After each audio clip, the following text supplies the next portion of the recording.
Hello everyone, my name is Marion with DTM Real Talk Channel. It's the channel that you can tune into, have the ability to listen to the thoughts of others about topics all over the world that touch every one of our lives. Everybody goes through basically the same thing. There is nothing new under the sun. So if you're going through, someone else has already been there. Maybe you can find hope. Maybe it's a pathway that can set you on the right road just by tuning in. So DTM Real Talk, just keeping it real. And if you like it, like us at the bottom, subscribe, and let us know just how we helped you. Just keeping it real. Nothing but love.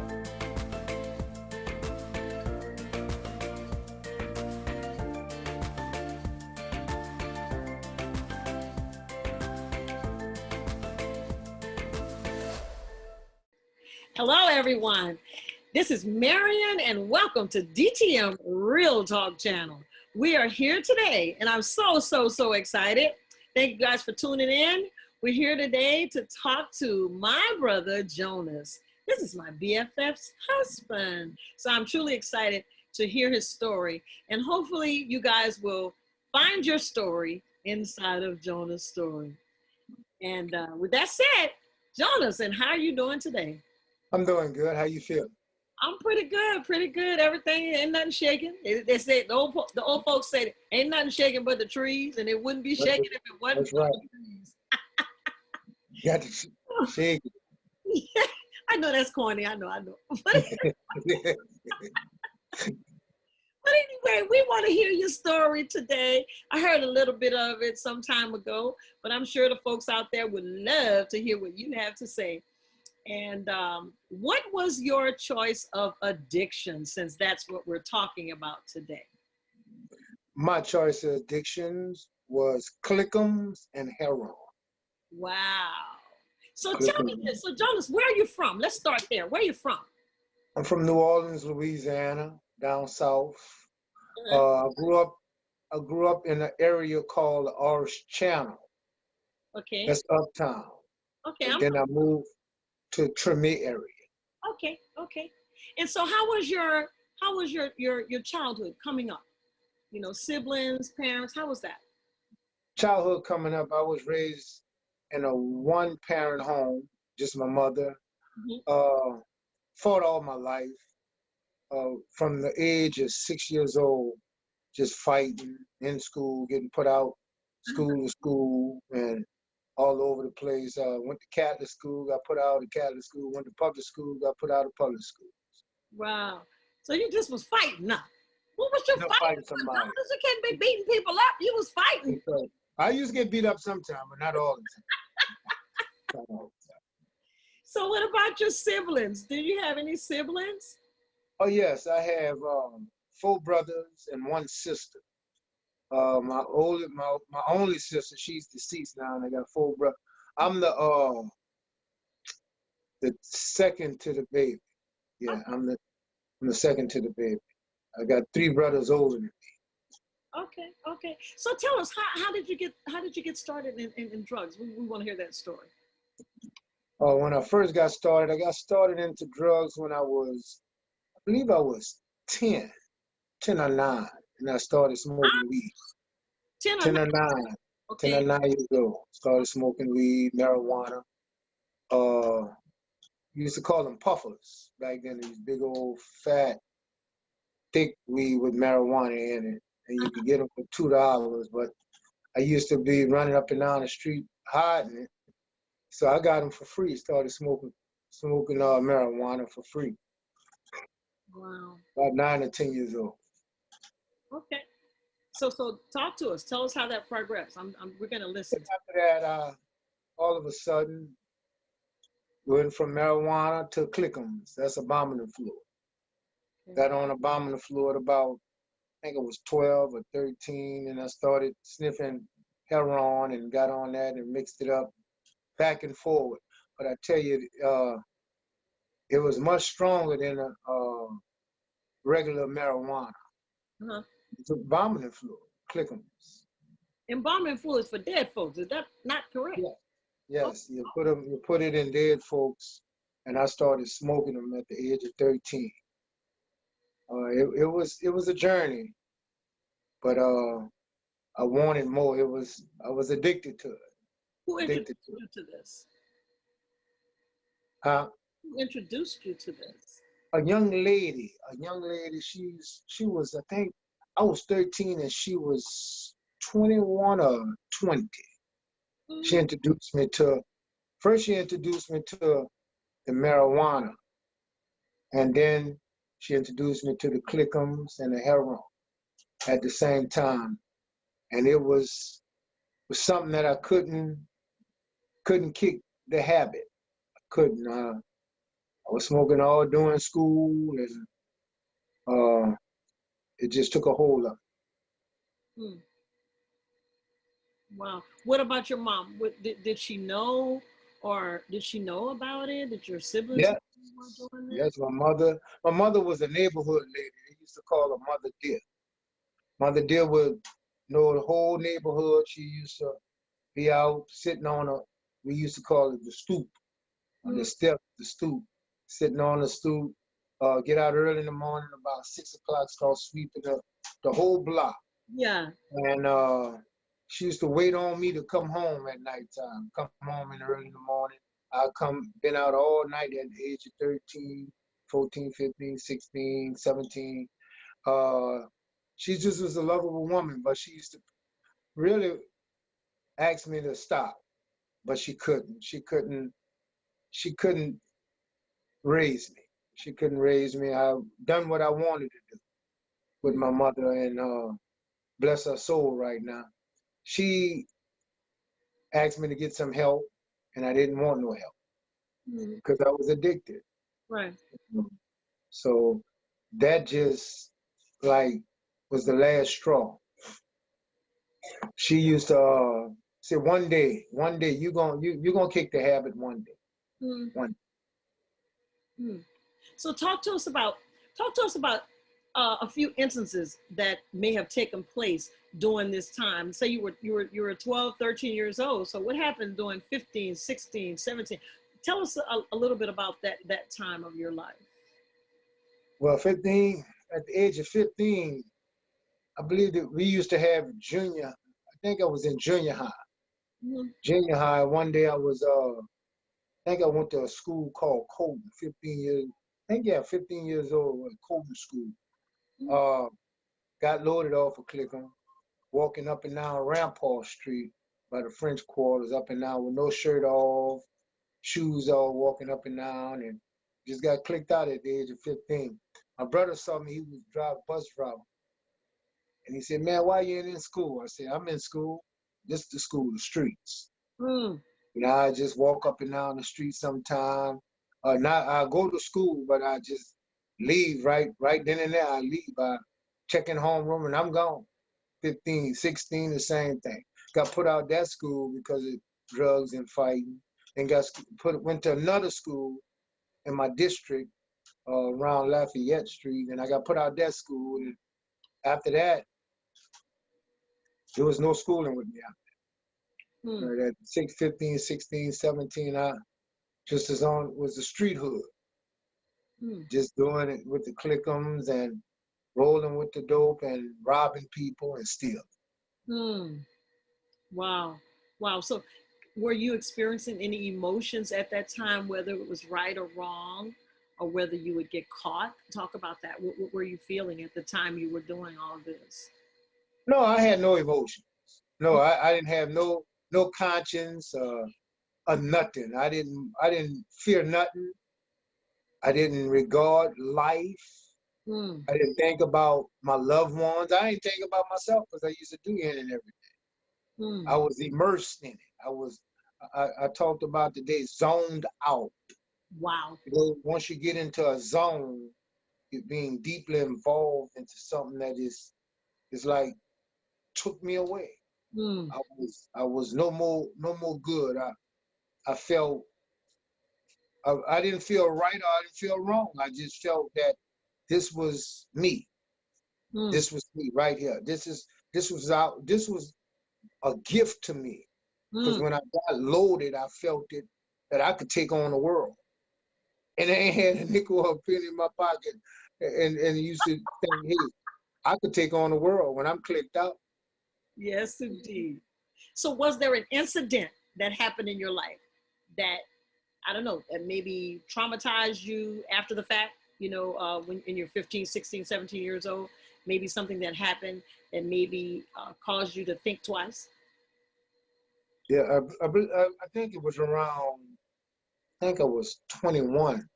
Because Mm. I remember now I was hooked from age 9, weed, marijuana, and I went on to heroin and clicking.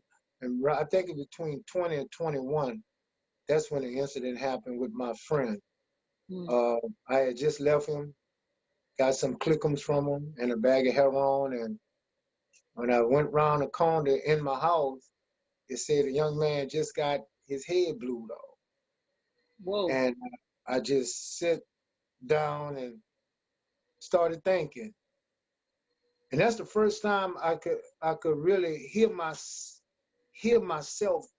Like, some people say you never experience, but I experienced myself like talking to myself. I can hear myself. Mm-hmm.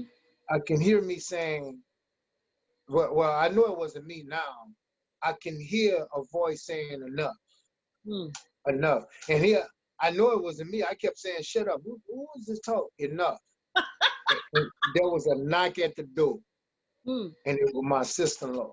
Whoa. It was my sister-in-law. And I said, no, no, no. What did you talking about? He said the young man, Micey, he got killed. He blew his head out. And I said, I just left him. I just left him. And that was the incident that really turned my life around that night. It was a cold December night. I think it was 2 weeks before Christmas. It was Wow. cold one Thursday night. I never forget. So how did that affect you after the fact? Did you just stop doing drugs or what happened there? Yes, after that, uh, my sister-in-law took me to a church. Ah. Took me to a church, a well-renowned church, and I just was sitting there. When I went in there, all the people was green because I was loaded. I was clicked out, Mm. and I was sitting there, and I told my mother sitting next to me. I said, "Why y'all brought me? We in Moore." She said, "Boy, stop talking crazy." I said, "Yeah, we in Moore." She said, "You're talking crazy. We in church." Uh-huh. I said, "No, we ain't in no church. We on another planet Wait, because you told your mom you were on Mars? yeah, because everything was green. All the Okay. people, Okay. it was green to me. So I'm Yeah. like, wow, And she said, "You're talking crazy. You need to leave them clickums alone." Uh-huh. And all of a sudden, a man, the pastor from the church, said, "I need you to stand up." Mm. And I told my mama, "Who is he talking?" She said, "You stand up with the 2 earrings in your ear." He said, "You need to be delivered." Mm. And I'm looking around. He said, "Yes, I need you to come up here." He said, "God gonna deliver. Man can't do it for you. Right this night, you're gonna be delivered." Mm. And I said, "No, I ain't being delivered." I said, "I need milk to be delivered." Wait, Milk. wait. Oh yeah, yeah. You used to have to drink milk to get it out of your system. Is that correct? A quart. Them old school, we had these quarts come in a carton. I Uh-huh. used to sit down after I done smoked 2 or 3 or 4 clickums, 5 sometimes, 6, Uh-huh. 7 sometimes. And I used to drink a whole quart of milk straight, Mm. stop. I mean, it used to be flowing all over my face, but I knew once I finished that milk, the high would disappear. Mm-hmm. That's what I told him. No, that's the only way I'm gonna be delivered. He said, "No, And I'm looking around, and soon as he laid his hand on me, I Mm-hmm. felt down and I walked back. But as I was walking back, all of a sudden, I can hear the voices and I can hear people clapping. Mm-hmm. But I heard people clapping, but it was like a sound that I never heard before. It Mm. was a sound of like a wave. like a wave. And I got back and I stood up, and all I saw my mother start shouting, moving around. And I said, "What's wrong with you?" And she said, "Look at your earrings." And my earrings was on the floor, right by my feet. Mm. And after that night, I never touched another Clickham no more. I was completely delivered, completely. So is it safe to say that that was the night that you asked Jesus Christ to come into your life? Was that the night that you were saved? That's the night. That is the When night. they gave the altar call, I went back up. It was in 1982. 1982. So Did you ever digress? Did you ever go back? no, never had. After that night, I never had an urge for Clickums or heroin or liquor. And it amazed my mother and my friends because it scared me. You know, I didn't know what I was going through. I thought people used to say you had to go through counseling and you know, go sit down and be counseled out of it or some kind of addiction program, but I didn't have to.